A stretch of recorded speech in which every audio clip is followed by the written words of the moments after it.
Obrigada, boa noite a todas. Sou Maria Elvira, moro no Espírito Santo, tenho 43 anos. Vim aqui hoje trazer para vocês um pouquinho da minha história, de um dos grandes milagres que Deus operou na minha vida. E hoje eu tenho um imenso prazer em poder compartilhar esse testemunho, né, esse testemunho vivo do milagre de Deus, trazendo aqui o tema de Setembro Amarelo, né, contra o suicídio, prevenção ao suicídio.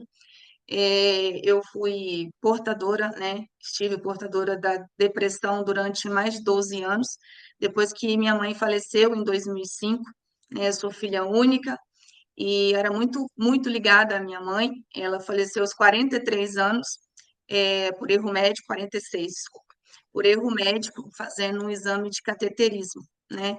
E eu estava acompanhando ela nesse exame e ela entrou muito bem. Estava assim, como eu estou aqui falando com vocês, né? Era para ser um procedimento de rotina para trazer assim, né, melhoria, né, para fazer o desentupimento da artéria. E infelizmente, por um erro médico, ela veio a óbito. Naquele dia, né, naquela época, eu e ela éramos católica, mas nós éramos muito praticantes. Minha mãe sempre foi uma mulher de muita fé. Aprendi com ela todos os princípios, né, que Deus nos ensina, os mandamentos de Deus. Sempre ouvi dela, né, como a mulher que eu deveria ser, independente da situação que eu estivesse enfrentando, deveria manter a fé, né, e seguir sempre em frente com os princípios, sendo sincera, falando sempre a verdade, sem tentar tirar proveito de ninguém. Então, foram princípios que eu aprendi com a minha mãe, e era uma mulher que eu admirava, admiro muito, né? Sou muito grata a Deus pela oportunidade de ter tido ela como mãe, né? Eu nasci prematura, 7 meses, pesando menos de 1 quilo. Foi um milagre, né? Cheguei a ser desenganada, eu e ela, né? Na hora do parto, o médico pediu para minha avó escolher uma das duas, e minha avó, com sabedoria, né, que Deus deu, falou que não, que era para fazer, para resgatar as duas, porque eu era promessa de Deus e que ela queria as duas vivas, né? E graças a Deus, Deus me concedeu a vida, fiquei 40 dias na incubadora, minha mãe passou um processo de depressão pós-parto, mas para honra e glória do Senhor nosso Deus, hoje eu estou aqui, dividi minha vida com ela aqui na Terra durante 24 anos, né? Pude aprender muito.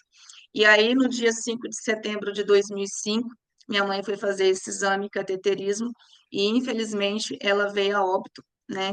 Foi um dia que eu sofri demais, foi o pior dia da minha vida. E, como eu disse, eu era uma pessoa muito temente a Deus, era católica, mas era muito praticante, tinha ministério. Hoje eu tenho 14 afilhados, porque naquela época eu dava catecismo, sempre gostei muito de criança. E hoje eu tenho 14 afilhados, que são meus amores, né? Já tenho afilhadas adultas, que têm filhos já, e sou muito grata a Deus por isso. E naquele dia eu perdi toda a minha fé, né? Eu me afastei de Deus, fiquei com raiva de Deus. Falei, Deus não é justo, porque eu amo minha mãe, faço tudo por ela, e nós duas somos muito amigas diante de muitas provações que ela passou na vida, né?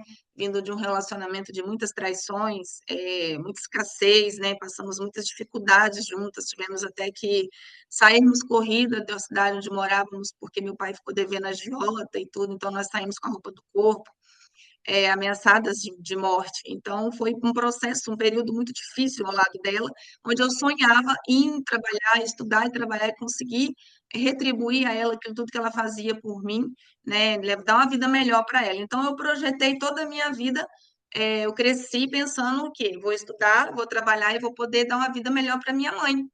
E quando eu estava conseguindo isso, né, eu com 24 anos fiz curso tecnólogo na área de contabilidade, na época tinha o sonho de fazer faculdade, mas quando eu terminei o curso com 18 anos, eu quis ajudá-la a construir a nossa casa, que a gente morava de favor, né, e não tinha nem banheiro para a gente direito, então eu falei, vou ajudar a minha mãe a construir uma casa, e a gente, assim, conseguimos, mas infelizmente, 2 anos apenas morando na casa, ela chegou via óbito, e aí foi nesse dia 5 de setembro onde eu me afastei do Senhor, tomei raiva, ódio de Deus. Você não podia falar comigo de Deus que eu falava, Deus não existe, Deus é injusto, ele não me ama, ele levou minha mãe.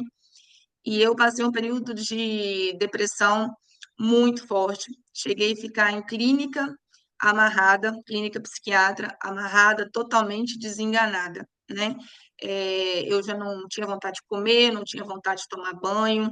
Tudo que eu via que pudesse me furar, eu pegava, né, com a intenção de tirar a minha vida. Tive um surto psicótico antes de ser internada, onde eu coloquei um vestido dela e saí perambulando pela rua. Cheguei a ficar 12 horas sumida, né? E me encontraram numa BR, perto de um orelhão, descalça. Segundo o psiquiatra, eu estava indo ao encontro da minha mãe, né? Nesse surto, eu achava que fosse encontrá-la. Aí, depois disso, resolveram me internar. Fiquei nessa clínica por quase 45 dias. Depois tive alta administrativa, porque arrumei confusão lá na clínica, e fui direto para um hospital, onde eu fiquei mais de 4 meses internada. Tive vários problemas de intestino, porque eu não comia, e tive fecaloma, tive vários problemas, né, acarretados ali pela depressão. Cheguei também a ser praticamente desenganada pela médica que estava me acompanhando durante a internação, mas Deus tinha um propósito para tudo isso, e mesmo eu sem força, sem querer enfrentar a vida, querendo tirar a minha vida, Deus resolveu cuidar de mim, me resgatar. E eu passei aí um período, né, de 2005, início de 2006, que ela morreu em setembro, eu só percebi os sintomas e assumi que eu estava com depressão no início de 2006, porque eu achava que depressão era frescura, eu achava que pobre não podia ter depressão, mulher principalmente, não, mulher tinha que trabalhar, dar conta de tudo, né, minha mãe com toda dificuldade, ela procurava sempre estar sorrindo, ajudar as pessoas, acolher. Então, eu achava que eu tinha que conseguir, até porque quando eu fechei o caixão dela, eu prometi, eu falei, mãe, vá em paz, porque eu vou conseguir. Eu falei, a senhora vai ter muito orgulho de mim. Então, eu me sentia na obrigação de ser forte para cumprir a promessa que eu fiz a ela. Só que a depressão, ela não pede, ela invade, ela não é igual a Deus que pede licença para entrar. Não, o inimigo, ele não nos pede licença, ele acha qualquer brecha que ele acha, ele entra. E aí, ele veio o quê? Para matar, roubar e destruir. Então, ele achou que naquele momento eu estava vulnerável, e sim, eu estava, mas ele entrou. Eu dei permissão, porque eu me afastei de Deus, eu odiei Deus, né? Mas eu me afastei dele, mas ele não se afastou de mim. Ele me deu livramento de 3 tentativas de suicídio, ele me deu livramento de tentativa de estupro, sofri uma queimadura de 3º grau também durante esse período. Ele me livrou da morte também nesse processo, quase tive que amputar a perna. Então, foram vários livramentos, várias provas do amor e da misericórdia de Deus. E aí eu fiquei internada nesse hospital um período, por volta de 2008, né, já tive alta, já fui para casa, mas mesmo assim eu estava num relacionamento na época, uma pessoa que eu digo que foi um anjo enviado para o Senhor, pelo Senhor naquele momento para me ajudar, que me dava comida, me dava banho, eu vegetava, eu ficava na cama, olhando para o horizonte, esperando a morte chegar. Eu dizia que nada tinha sentido, que a minha mãe não ia voltar, não aceitava ninguém falar comigo que eu tinha que ser forte, eu não queria ver ninguém, eu não queria conversar com ninguém, eu só queria morrer, né? Então eu vivia assim, dias de muita treva, de muita solidão, de muita dor na alma. Era uma dor que não tinha como explicar, ninguém conseguia entender. E como eu ouvi, isso é frescura, né? Isso é para chamar atenção, isso é coisa de filha única, mimada. Ouvi muito, até da minha família, infelizmente. Mas Deus tinha um propósito, como eu já disse, e depois desse período de internação, foram mais de 12 anos tomando 10 tipos de medicamentos de antidepressivo tarja preta. O Rivotril era o mais fraco, eram muitos medicamentos. Cheguei a ouvir de uma supervisora que eu trabalhava, que hoje a gente é muito amiga, né? Glória a Deus pela vida dela, pelas oportunidades que ela me deu, que ela não confiava mais no meu cérebro, porque remédio havia comido o meu cérebro. Eu já não pensava, eu já não raciocinava, eu vivia topada. Você olhava para mim, você via uma pessoa totalmente lesada, sem brilho nenhum no olhar, sem sorrir, com uma profunda tristeza, com uma profunda dor na alma, que nada parecia amenizar. Não tinha remédio, não tinha nada. E eu não consegui ter a percepção naquele momento que me faltava, na verdade, era me perdoar, era buscar Deus. E aí vivi até 2017 nesse vale da depressão. não vivi, né? Eu falo que eu sobrevivi. Nesse período passei por muita coisa. Em 2011 terminei a faculdade a trancos e barrancos, fazendo prova, fazendo aula em casa, até no hospital.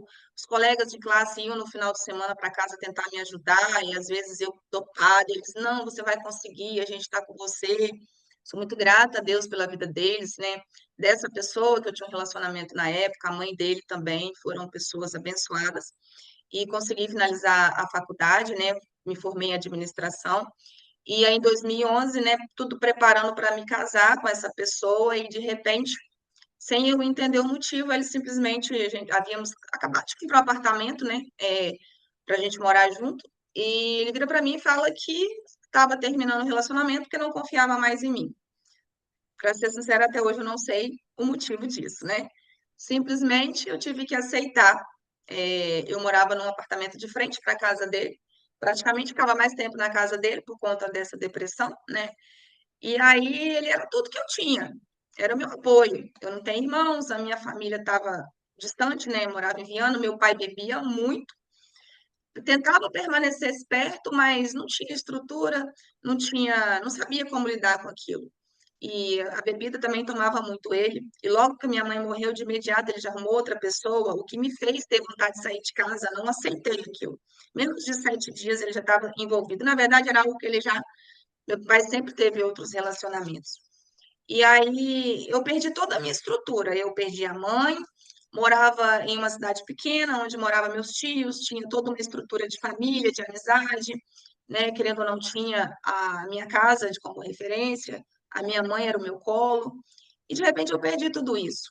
E aí, né, fui conviver numa cidade onde eu não conhecia ninguém, somente essa pessoa que eu me relacionava, e vivi 6 anos, né, com essa pessoa sendo o centro da minha vida. Confiava tudo a ele, né? E de repente veio esse término e eu me vi assim, mais uma vez, querendo morrer, né? Ainda estava fazendo o tratamento da depressão, mas de repente me vi no outro buraco. E aí decidi me mudar para onde eu moro hoje. E isso eu tinha 30 anos quando isso aconteceu, e eu nunca havia consumido bebida alcoólica, nunca fui sair.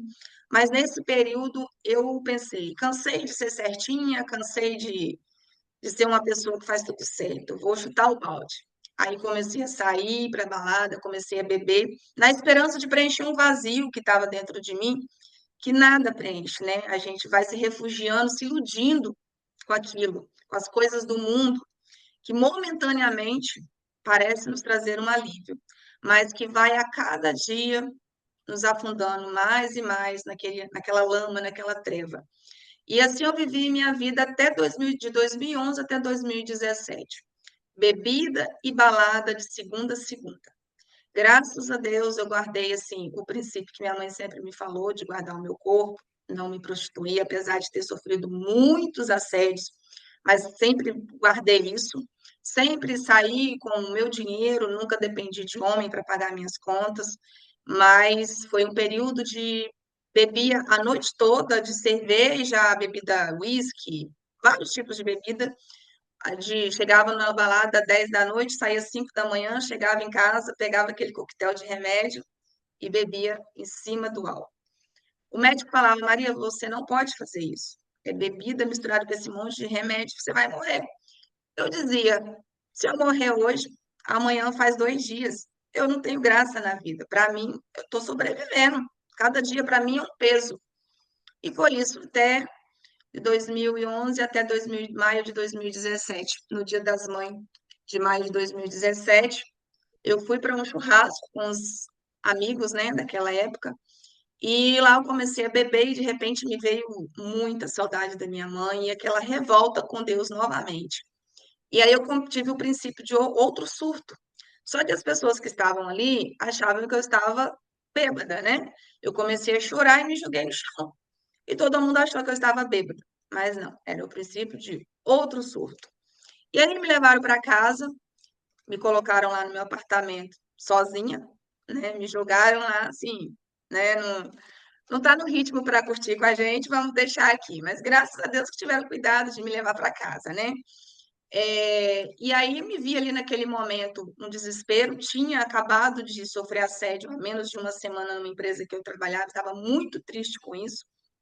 E aí eu coloquei no Facebook que eu ia tirar a minha vida, me despedindo, pedindo perdão para minha família, dizendo que eu havia tentado, mas que eu não tinha mais força. Para ser sincera, eu não me lembro de como eu fiz isso. Eu só sei que eu fiz porque depois eu vi a postagem e porque foi através dessa postagem que foi um cuidado de Deus que puderam, né, que pessoas viram, uma pessoa da minha família, minha prima, foi até o meu apartamento, conseguiu entrar, me levar para o hospital, onde foi feita uma lavagem, né? Eu consigo me lembrar, eu lá no, na UTI, aquele monte de aparelho, e o médico corre para lá, corre para cá, e falando, né, que seria quase impossível reverter o meu quadro. E eu, ali naqueles momentos ali, eu não sei o que passava na minha mente, mas surgiu uma vontade de continuar vivendo, um arrependimento. E aí Deus acho que teve misericórdia, mesmo sem eu chamar o nome dele, ele teve misericórdia, me livrou dessa tentativa grave. Eu tomei 4 cartelas cheias de Rivotril de 2 miligramas. E aí foi feita a lavagem, para a honra e glória do Senhor Jesus.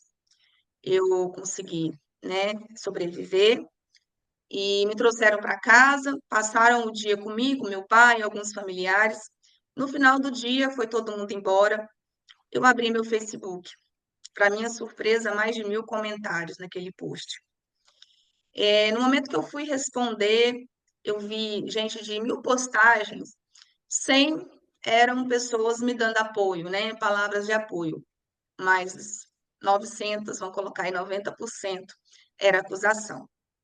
Que quem quer se matar não anuncia, quem quer faz, que eu estava querendo chamar atenção, assim, falta de Deus, né? Muita coisa. E aquilo me trouxe muita vergonha, um medo. E aí, naquele momento, eu ali sozinha naquele apartamento, estava na sala quando eu vi, fui para o meu quarto, botei meu joelho no chão e depois de quase 13 anos, eu chamei o nome de Deus. Eu falei: Senhor, me perdoa, volta para minha vida, Pai. Eu não aguento mais sobreviver. Sozinho eu não consigo. Eu cansei de sobreviver. Mas eu não quero tirar a minha vida. Eu não quero perder a vida eterna. Me ajuda, por favor. Volta para minha vida. Me ajuda a voltar a sorrir, Pai. E eu lembro que naquele momento eu senti a presença de Deus muito forte. E ele me falou: Filha, quanto tempo eu esperei esse momento? Muitos anos. Eu estou aqui de braços abertos te esperando. Em nenhum momento eu te abandonei. Nos piores momentos, eu te carreguei no colo. E se hoje você está me pedindo para assumir o controle da sua vida, assim eu farei. Será um processo muito doído, muito difícil, mas confie em mim, que eu estarei contigo. E eu me achei ainda na razão de desafiar Deus. Falei: Senhor, eu só acredito que o Senhor está me aceitando de volta na sua presença como filha, se o Senhor me ajudar a parar de tomar esse monte de remédio. Eram mais de 10, tudo tarja preta. Várias vezes tentei parar, mas sofri com abstinência. Via vulto, via cobra, a casa parecia que ia se fechar comigo, me imprensar. Tive, como sofri uma tentativa de estupro, então tive muita crise de pânico. Várias vezes eu na rua olhava os carros, já me imaginava debaixo do carro, eu ficava, como é que vai ser, será? Se eu entrar na frente desse carro, vai acabar com o meu sofrimento, não vou sofrer mais, vou morrer, acabou, né? E aí eu falei, Senhor, eu só acredito se o Senhor me ajudar a parar com esse monte de remédio. Só acredito que você está me aceitando de volta se o Senhor me ajudar. E ele falou que assim faria. E pediu para eu aguentar firme, que o processo ia ser muito difícil. Ele falou: vou tirar muitas pessoas da sua vida. Porque eu não conseguia ficar sozinha. Eu tinha uma dependência emocional muito grande de ter pessoas perto de mim. Eu tinha um vazio muito grande. Então, eu vivia rodeada de pessoas, eu pagava bebida, eu dava presente, roupa, porque queria ficar sozinha, doía ficar sozinha. Então, Deus falou que ia tirar muitas pessoas da minha vida. E eu aceitei. Eu falei, tá bom, eu aceito e confio. E foi naquele dia, maio de 2017, Dia das Mães, que eu aceitei Jesus de volta e pedi para ele me curar. E aí iniciou-se um período aí, um processo, né? Na mesma semana depois desse episódio, eh, eu fui trabalhar. Dentro do ônibus, eu comecei a ter uma crise de ansiedade muito grande. Eu me lembro que eu olhava para as pessoas sorrindo, conversando, a lágrima descia nos meus olhos, porque eu olhava e eu falava, Deus, por que eu não consigo ser assim igual a todo mundo? Sorrir, brincar, achar graça na vida. Estou aqui agora tremendo, suando frio, com medo de desmaiar, porque eu tinha muitas crises de desmaio. Eu desmaiava do nada. Eu falava assim: "Eu vou cair aqui, não tem ninguém, eu posso me machucar, o que vai ser de mim? Eu só quero ser normal, eu só quero voltar a ter saúde, ter uma vida normal". E eu sentia aqueles arrepios, sabe? E a lágrima descia. Aí uma senhora estava sentada na cadeira e ela perguntou se eu queria sentar no lugar dela. Ela percebeu, né? Na verdade, que Deus tocou ela. E ela perguntou se eu estava bem. Eu disse que não, estava chorando, né? Acho que minha pressão baixou também. Aí ela me cedeu o lugar e perguntou por que eu estava chorando. Aí eu falei, aí ela falou: eu vou te encaminhar, vou te passar o telefone de uma psiquiatra muito boa. Eu havia contado para ela que o psiquiatra que eu fazia o tratamento, que era o mesmo que de onde eu tinha ficado internada na clínica, ele era considerado um dos melhores aqui do estado. Ele havia dito para mim que eu não tinha mais jeito, que o jeito era aceitar e tomar remédio para o resto da vida, que não, eu não ia poder parar nunca, que o que dava para fazer era eu amenizar com os remédios, né? Que eu deveria me aposentar, porque teria me tornado incapaz de laborar. E eu não aceitava, porque eu falei, eu não nasci assim. Eu sempre gostei de trabalhar, comecei a trabalhar muito cedo para ajudar minha mãe. E aí eu contei para ela, né, que ele havia falado isso, e ela me passou o telefone de uma psiquiatra muito boa. E eu não tinha, e essa psiquiatra só atendia particular, não atendia plano de saúde. Eu não tinha R$ 1 para pagar essa consulta. E eu e meu pai vivíamos em pé de guerra. Todos os dias brigávamos por ligação, ele me ligava trêbado, bêbado. A mulher que ele havia, né, começado um relacionamento logo que minha mãe morreu, se separou muito rápido dele, e o que me revoltou é que meu pai nunca me deu um caderno para eu estudar. Eu sempre tive que usar resto, usar caderninho que a prefeitura dava, levava material para a escola dentro de uma sacolinha de arroz que ficava até a tinta solta assim na mão, né? Andava 5 quilômetros para chegar na escola. E meu pai nunca tinha me dado, falava que era besteira estudar. E para os filhos dessa mulher que ele começou a namorar, ele comprou mochila, comprou caderno, e eram filhos dele. Eu olhei aquilo que ele me causou um sentimento de rejeição, uma revolta, e foi aí que eu decidi sair de casa, né? Então, eu e meu pai vivíamos em pé de guerra. Eu culpava ele pela morte da minha mãe, eu dizia, no dia que ela morreu, eu falei, você devia estar dentro do caixão da minha mãe. Era você que tinha que ter morrido. Eu estava preparada para perder você, porque você sempre foi mulherengo, você nunca ficou em casa, você sempre ficou na rua gastando dinheiro que era da minha mãe, que era meu, deixou a gente passar dificuldade. Teve uma cena que eu me lembro que eu estava com 3 anos de idade, ele apontando a arma para minha mãe, para matar minha mãe. Então, isso tudo ficou dentro de mim, né? E então eu e ele vivíamos em pé de guerra. E nesse dia eu liguei para ele, desarmada, para pedir dinheiro para pagar essa consulta. Me lembro que ele falou: não tenho, mas eu vou conseguir emprestado. Eu ainda brinquei com ele: ah, você vai pedir agiota, né? Porque era de costume. Já era algo que eu, né, já estava acostumada, que ele vivia nesse meio. E aí, eu, na época era R$ 450.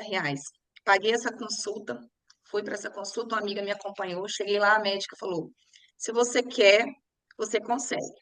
O principal você tem, que é força de vontade. E aí eu falei: acho que o principal eu tenho agora é Deus do meu lado e fé, que Ele vai me curar. E aí a médica começou comigo um tratamento, foi fazendo um desmame, né? Substituiu alguns medicamentos, tirou alguns e substituiu outros. E foi me instruindo, me passou o WhatsApp dela, falou: olha, eu vou te dar um atestado de 14 dias para você ficar em casa, porque você vai sofrer abstinência, então é perigoso você sair, pode te dar alguma reação e você acabar fazendo besteira, você pode desmaiar. Então você fica em casa nesse período. Não é bom que você fique sozinha. Tire da sua frente faca, tudo aquilo que pode causar risco de vida, porque pode te dar, né, vontade novamente de tentar contra a sua vida. Eu decidi passar esse processo sozinha, e Deus. E foi muito difícil, foram 14 dias muito difíceis. Mas quando eu estava na pior crise de abstinência, olhava para aquela caixa de remédio com vontade de tomar tudo, eu lembrava do que Deus havia me falado, que era para eu confiar nele, que ele iria me ajudar. E eu passei aquele pior período dos 14 dias. Já comecei a ter uma melhora, fiquei feliz por já ter reduzido o número de medicamento. E aí foi um processo, dentro de 6 meses, eu já estava tomando apenas um medicamento, e dentro de um ano eu já não estava com nenhum mais. E dentro desses 6 primeiros meses, Deus providenciou um grupo de mulheres de uma igreja, a menina que dividia apartamento comigo, pediu para se podia, um grupo de mulheres, né, da igreja, da época, né, da igreja que ela frequentava, um grupo de células. Eu disse que sim, né, até então ela até se assustou, porque eu falava que tinha ódio de Deus, né, e eu falei, não, pode trazer sim. E quando aquelas mulheres entraram, sentaram na sala, né, no meu sofá, eu sentei no chão para ceder lugar para elas, eram 4 meninas muito bonitas, uma senhora e 3 moças mais novas. Começaram a cantar louvores lindos. E eu, sentada no chão, olhava para elas. Do meu lado tinha algo falando. Canta com elas vieram para te ajudar. Ouça o que elas vão falar, que elas vão falar. Do outro lado tinha algo me dizendo: que nada, manda elas embora. Olha, elas pensam que são melhores que vocês. São nada, elas estão te diminuindo. Eu fiquei nessa luta. Ao mesmo tempo que eu queria ouvir os louvores, a palavra, eu já sentia vontade de voar nelas, mandar elas calarem a boca e irem embora. E eu me lembro que naquela luta que eu fui passando ali, quando eu percebi, eu já estava caída no chão. E ali começou um processo de libertação. Aquelas mulheres oraram por mim, houve uma luta espiritual muito grande. Começou ali o início, né, de libertação comigo. Eu não entendia, achava que era tudo teatro, né, que essas coisas que aconteciam era tudo teatro. E começou ali. Uma delas, quando acabou, falou: olha, de madrugada você vai precisar de oração. Você me liga. Dito e feito. Às 3 da manhã eu acordei e parecia que tinha uma cobra saindo aqui da minha garganta, me sufocando. Eu não conseguia respirar. Chamei a menina que dividia apartamento comigo, ela veio, eu estava chorando. Ela falou: vamos ligar para aquela mulher. A gente ligou, ela orou 1 hora comigo. No outro dia eu acordei com a boca toda machucada, parecia que eu tinha tomado uma surra, toda dolorida. Não entendia muito bem o que estava acontecendo, mas me lembrava da promessa que Deus havia feito. E aí, nesse processo, fui vivendo, né? Muitos questionamentos, Senhor, o que está acontecendo? Me mostra. E Deus ia colocando pessoas que eu confiava em compartilhar e que iam me falando: Maria, você está passando por um processo de libertação, de cura. E essa mulher me chamou para ir na igreja. Na primeira semana eu não quis ir, falei: ah, não vou não. Aí na segunda eu já senti vontade de ir. Fui. Cheguei lá, fui muito bem acolhida. Primeiro dia, caí novamente. Outro processo de libertação. Fiquei no princípio com vergonha, mas depois decidi aceitar a ajuda, né, que Deus estava enviando para mim. E aí comecei durante uns 3 meses, ia na balada e ia na igreja. E às vezes eu estava lá no meio da balada bebendo e eu pensava: poxa, quando eu vou na igreja, eu chego lá triste, eu saio feliz. Aqui na balada eu chego toda bonita e saio toda acabada, descalça, toda cheia de bebida, né? Às vezes nem lembrando direito meu nome. E aí eu comecei um dilema comigo mesmo. Onde será que está a minha cura? Onde será que realmente vale a pena eu conviver? Com quem eu devo conviver? E aí eu comecei a ir frequentemente na igreja. E no período de 6 a 8 meses dentro da igreja, comecei a participar de célula, mudando o ciclo de amizades. Aquelas amizades das baladas eu ouvi muito. Por que você ir para a igreja? Você é uma mulher linda, independente, vai curtir sua vida. E eu falava: não. Ela falava: quem está te obrigando a ir para a igreja? Eu falava: não, não tem ninguém me obrigando. Eu estou sentindo no meu coração. vontade. E eu sei que Deus tem algo para fazer, Deus vai me curar. E muitas pessoas falavam, você não tem jeito não. Milka, boa noite, tudo bem? Linda, encaminhei para você o nosso Instagram, meu. E, e aí eu passei esse período na igreja, fiz um encontro de mulheres. Nesse encontro, não podia mexer no celular durante 3 dias. Nesses 3 dias, eu senti saudades do meu pai, aquela pessoa que eu só ligava para brigar. Eu senti saudades. No final desse encontro, teve um momento muito especial onde a gente recebeu cartas dos familiares. Numa dessas cartas tinha uma carta do meu pai que não sabe ler e não sabe escrever. E ele pediu minha líder de célula que escrevesse. E ela começou a ler falando: Maria, aqui a letra é minha, mas as palavras são do São Sebastião, seu pai. Ele manda te dizer, primeiro ele te pede desculpa por não saber ler, ele tem vergonha por ele não saber ler e não saber escrever para te escrever essa carta. Mas ele precisava te dizer que ele te ama muito. E ele precisava te pedir perdão pela falta dele como pai. E dizer que a partir de hoje, se você aceitar, ele quer ser seu pai de verdade. Que você é a coisa mais importante que ele tem na vida dele. Gente, aquilo ali foi um momento. Deus já tinha colocado no meu coração a saudade dele, né? Aquilo ali para mim foi. Eu nunca tinha ouvido do meu pai, eu te amo. A minha mãe eu ouvia direto, mas do meu pai não. E eu voltei para a igreja, falei, Deus, acabando o culto, eu vou lá em Viana, né, na cidade onde ele morava, ver meu pai, eu preciso dar um abraço do meu pai. E Deus é um Deus que surpreende, né? Cheguei no culto, subimos no altar, quando estamos lá cantando louvor, que eu olho lá no fundo da igreja, uma cabecinha branca, perto do bebedouro, quem era? Meu pai. Comecei a chorar, botei o joelho no chão, em cima do altar, comecei a chorar, a pastora veio, o que que foi, Maria? Eu falei, meu pai está aqui. Ela, sério? Eu falei, sério. Ela mandou chamar ele, meu pai subiu no altar, vivemos o perdão ali no altar. Naquele momento a gente chorou muito, nos abraçamos e nos perdoamos. Ali começou literalmente o meu processo, verdadeiramente, processo de cura, onde eu fui liberando perdão. Meses depois me batizei nas águas, desci as águas. E eu tenho a lembrança de que quando eu me levantei ali, era uma nova vida. Aquele peso que eu carregava, aquela dor, aquele aperto no coração, aquela vontade de morrer, aquela insegurança, aquele medo, ficou tudo ali naquela água. E eu levantei com um sorriso que há muito tempo eu não tinha. Levantei com vontade de viver. E ali Deus começou a escrever uma nova história para mim. Eu passei um período de 1 ano e pouco, né, nessa igreja, fui muito abençoada. E meu pai mudou muito. Período de 2000, logo no início do Covid, ele sofreu o princípio de AVC. Foi um período muito difícil e graças a Deus nós tínhamos reconciliado, Deus preparou tudo e eu cuidei dele, né? Trouxe ele para minha casa. Financeiramente, larguei o emprego para tentar cuidar dele, mas eu tinha que arcar com tudo financeiramente. Tinha dias, gente, que eu, não, eu só tinha água na minha geladeira e tinha uma ressonância, vários exames de 1.000, 1.200, 3.000 para pagar consultas, porque início de Covid, pelo SUS, só se atendia Covid. Então, ele não tinha, não conseguíamos atendimento. Então, tudo eu tive que pagar. Eu tinha uma reserva, mas foi tudo. E tinha dias que realmente eu não tinha. Eu ia dormir e falava, Deus, o que que eu vou comer amanhã? Como é que eu vou pagar esse exame do meu pai? E meu pai dentro de casa comigo, só eu e ele, gente. No quarto que ele dormia, da janela do meu quarto tinha uma funerária. Às vezes eu passava no corredor, via ele chorando. Aí ele me chamava chorando e falava, filha, não me deixa morrer, eu tenho tanto medo da morte, eu não quero entrar dentro de um caixão daquele. Eu falava, pai, você não vai morrer. Confia em Deus e confia em mim.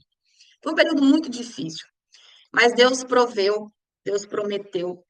Assim como Deus um dia prometeu quando eu entrei dentro de uma igreja, que ninguém me conhecia, e Deus falou, o pastor falou, Deus manda te dizer que hoje você é um vaso todo quebrado. Você não tem mais esperança de nada, mas ele manda te dizer que hoje você é um vaso na mão do oleiro, que ele está te restituindo, te resgatando. Ele vai trazer de volta o seu sorriso e vai resgatar todos os seus sonhos. E o mesmo ele fez com meu pai. Eu levei meu pai nessa igreja, quando a gente entrou, o pastor falou: eu vi o senhor entrando, o senhor deitado em uma cama, vários anjos à sua volta. E eu perguntava a Deus por que daquela visão. E Deus mandava te dizer que ele estava restituindo a sua saúde, porque o senhor já estava com atestado de óbito assinado. Mas Deus vai prolongar os seus dias aqui na terra para que você possa viver com a sua filha aquilo que você não viveu. E assim Deus fez. Deus proveu. Eu, na época, trabalhava na área administrativa, mas já havia trabalhado numa operadora de planos de saúde e me interessei pela área de vendas de plano, né? Sempre fui muito curiosa. E trabalhei 20 anos na área administrativa, desde financeiro, RH, enfim. E nas minhas horas vagas, eu comecei a vender plano de saúde. E como eu tive que pedir para sair do trabalho para cuidar do meu pai, eu consegui me dedicar um pouco mais. E assim, gente, Deus é um Deus tão maravilhoso que às vezes eu ia dormir, eu só colocava aquele louvor. Deus proverá quando a azeite e a farinha faltar. Eu só dormia ouvindo esse louvor porque eu sabia que no outro dia eu não tinha nem o que comer. E quando eu acordava de manhã, pegava meu celular, tinha lá a pessoa.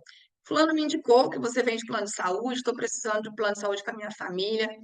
Gente, entrava exatamente o valor que eu precisava para aquele dia, para pagar um exame, para fazer uma compra, e Deus foi provendo. E a gente passou por aquele deserto, meu pai se reconciliou com Deus. Meu pai se reconciliou, não, meu pai aceitou, meu pai não gostava de igreja. Numa consulta que a gente foi, o médico perguntou: seu Sebastião, por que que o senhor bebe tanto, o senhor fuma tanto? Meu pai fumava 3 maços por dia, bebia muito, todos os dias.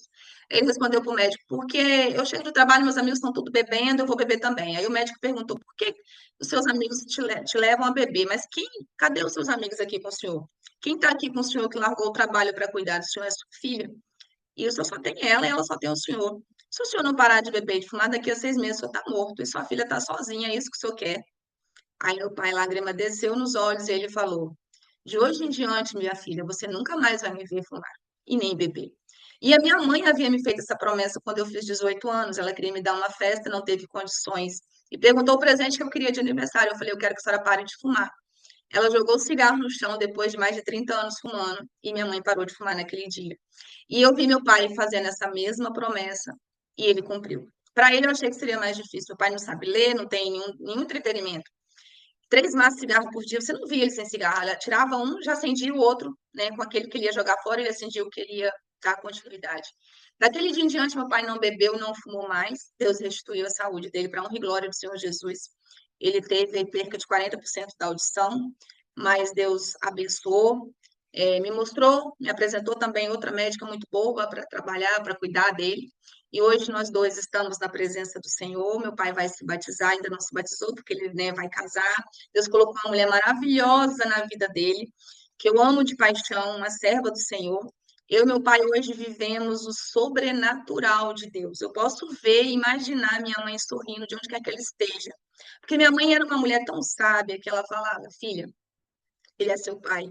Eu, como mulher, posso brigar, mas você, como filha, tem que amar. Ele é seu pai. Foi ele que Deus confiou para ser o seu pai. E um dos mandamentos da lei de Deus, dos mandamentos de Deus, é o que? Honrar pai e mãe. E ele é seu pai. Então, eu posso imaginar, né, minha mãe feliz por isso, e eu tenho certeza, hoje eu entendo, que Deus tem propósito para tudo. Eu não entendia e não aceitava a morte da minha mãe. Depois que eu aceitei Deus, que eu entendi, eu agradeci. Em vez de eu reclamar, Senhor, porque você levou minha mãe cedo, lembra que eu iniciei falando para vocês que eu nasci prematura, que quase morremos, ou eu ou ela? Deus ainda me permitiu tê-la por 24 anos na minha vida. Então, em vez de reclamar, blasfemar, eu deveria agradecer. Eu poderia nem ter conhecido a minha mãe. E Deus me permitiu dividir 24 anos, é que ela me ensinasse a ser a mulher que eu sou hoje. Então, eu entendi o processo, o propósito, e hoje eu falo para você, mulher, que nada na nossa vida vale mais do que o amor de Deus, a nossa intimidade com Deus. Então, eu não sei o que cada uma de vocês está passando. Eu já tive várias desilusões, decepções amorosas, né? Já passei por muitos vales, mas eu falo para vocês, em todos eles, a mão do Senhor e o seu amor me alcançou. Então, eu sei o que uma pessoa com depressão sente, a dor da alma, que ninguém pode ver, ninguém pode entender. Porque quando você tem uma dor da carne, um machucado, uma ferida, as pessoas conseguem ver e imaginar a dor que você está sentindo. Mas a depressão, não. Hoje ela ainda é um pouco mais aceita, reconhecida, tem mais tratamentos, né? Mas naquela época não era assim. A gente mesmo, eu mesma tinha esse preconceito. Então, eu sei que muitas pessoas estão sorrindo, mas por dentro estão chorando. Por trás de um sorriso existe um pedido de socorro. assim como eu vivia. Às vezes eu olhava para as pessoas e eu pensava, me ajuda, eu quero sair dessa, mas ninguém me entendia. Às vezes as pessoas falam, nossa, não aguento mais você com esse assunto. Ai, nossa, você só fala disso, de depressão, disso, daquilo. E hoje, Deus resgatou meu sorriso, o meu brilho no meu olhar, a vontade de viver. E hoje eu falo para vocês, eu sou apaixonada por esse Deus. Apaixonada. Eu amo. Hoje eu trabalho com plano de saúde, eu, né, levo para as pessoas aquilo que não, eu me culpei muito tempo por não ter tido condições de pagar um plano de saúde ou até para minha mãe fazer o procedimento. Eu achava que se tivesse pago não teria, né, ocorrido esse erro médico. Então me culpei por muitos anos.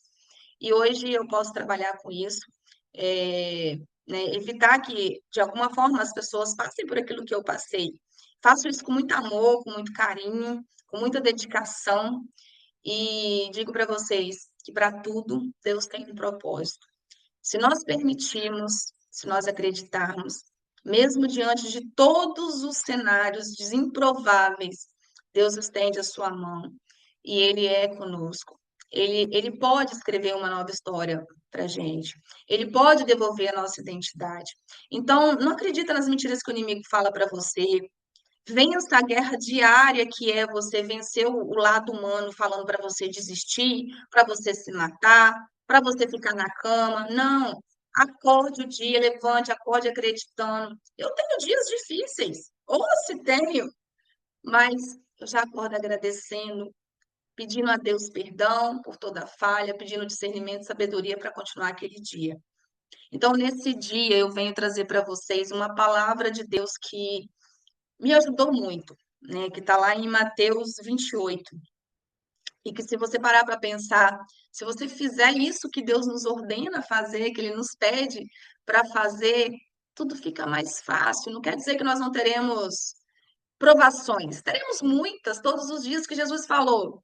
No mundo tereis aflições, mas tendes bom ânimo, porque eu venci o mundo. Que é maior sofrimento que Jesus? Jesus foi crucificado, suou sangue na cruz por nós, ele nem precisava passar por aquilo. Quem somos nós para diante de qualquer dificuldade que seja um luto? Eu imagino a dor de perder um filho, dizem que é muito pior do que a dor de perder uma mãe. E eu consigo imaginar. Sinto muito por essas pessoas. E acredito que se fosse minha mãe no meu lugar, não sei se ela conseguiria ter suportado. Mas Deus, Jesus sofreu na cruz e ele poderia ter desistido, mas ele passou por quê? Por amor a nós, mesmo nós sendo pecadores. E ele pediu perdão por aquelas pessoas que estavam ali matando ele, dizendo o quê? Pai, me perdoa, perdoa-os, que eles não sabem o que fazem. Então, quem somos nós? Quem era eu para julgar aquele médico? Quem era eu para julgar o meu pai? Para julgar a Deus? Não era ninguém. Hoje eu reconheço isso. Então, se você está passando por esse momento, entrega a sua vida para Deus. Eu já vou finalizar daqui a pouco. Eu só vou deixar essa palavra para vocês e também um louvor que eu ouço quase todos os dias, que eu sei pedir muito a Deus por algum período, né? Que eu falava, Deus, eu quero que o Senhor me ajude. Já que o Senhor me curou, eu sei que o Senhor me curou, eu sei do vale da sombra que o Senhor me tirou, que o Senhor me leve para, me ajude a levar esperança para as pessoas, porque eu sei o que que é não ter esperança, ter vergonha, ter medo e querer pedir socorro e medo de ninguém nos entender. Quantas vezes eu fui dormir, meu travesseiro encharcado, e eu chorando, chorando, e não tinha quem pedir socorro porque vinha a vergonha do apontamento, sabe? Quantas noites traiçoeiras eu passei. E eram os louvores depois que eu aceitei Jesus, que iam me acalentando, um desses louvores. E a palavra, né? E eu deixo esse versículo, Mateus 25 a 28. Vinde a mim todos os que estáis cansados e oprimidos, e eu vos aliviarei. Tomai sobre vós o meu jugo e aprendei de mim, que sou manso e humilde de coração, e encontrareis descanso para a vossa alma, porque o meu jugo é suave e o meu fardo é leve. Então, independente do que você estiver vivendo, eu não sei se é um luto, se é uma perca, se é o fim de um relacionamento, se é de repente o desemprego, independente do que seja, Deus pede para que entregamos para Ele. Todo fardo descansa nele. Assim como Ele fez na minha vida, Ele fará na sua. Eu creio. Hoje eu tenho propriedade para falar nisso, porque eu passei por isso. Eu tenho pedido muito a Deus que Ele leve a minha voz onde precisa, para pessoas que precisam ouvir e ter um pouquinho de esperança. Eu tenho algumas pessoas que eu consegui salvar, né, que se despediram de mim no momento de suicídio. Peguei uma amiga quase morta no colo e levei para o hospital porque ela me ligou se despedindo. E eu sou muito grata a Deus por Ele me usar hoje. Hoje a minha vida, eu falo, não pertence mais, não pertence. Minha vida pertence a Deus. Eu peço a Ele que me dê todos os dias sabedoria e discernimento para levar a palavra dele e esse testemunho. Então, essa é a palavra que eu deixo para vocês. Peçam ajudas, vocês não estão sozinhos. Confie em Deus. E nas noites traiçoeiras, nas suas lágrimas, Ele estará lá com você, tá? E o louvor que eu ouço muito, ele se chama Clamo Jesus, que fala, né, para Deus cair por terra toda a depressão. Depois, se vocês quiserem, eu peço para a irmã compartilhar no grupo, tá bom? Para vocês, esse louvor, ele me ajuda muito, eu ouço ele todos os dias, Clamo Jesus. Todo momento, o meu dia todo, eu converso com Deus o dia todo. Eu moro sozinha, já vai fazer 20 anos, não tenho irmãos, né? Só tenho hoje meu pai, tem minha família, que hoje, graças honra e glória de Deus, né? Tenho vivido momentos maravilhosos, tenho meus vários afilhados. Deus colocou na minha vida pessoas que eu não tenho palavras para agradecer. Então, Deus é capaz de escrever uma nova história, Deus é maravilhoso. E é essa palavra que eu deixo aqui com vocês. Agradeço a oportunidade. E tenham certeza que vocês não estão sozinhos. Assim como eu venci, vocês também vão vencer esse mal da depressão e todo o espírito de morte, de suicídio, já caiu por terra em nome do Senhor Jesus. Amém, irmã Elvira. Louvado seja Deus pela sua vida, minha querida, por tudo que o Senhor fez na sua vida, né?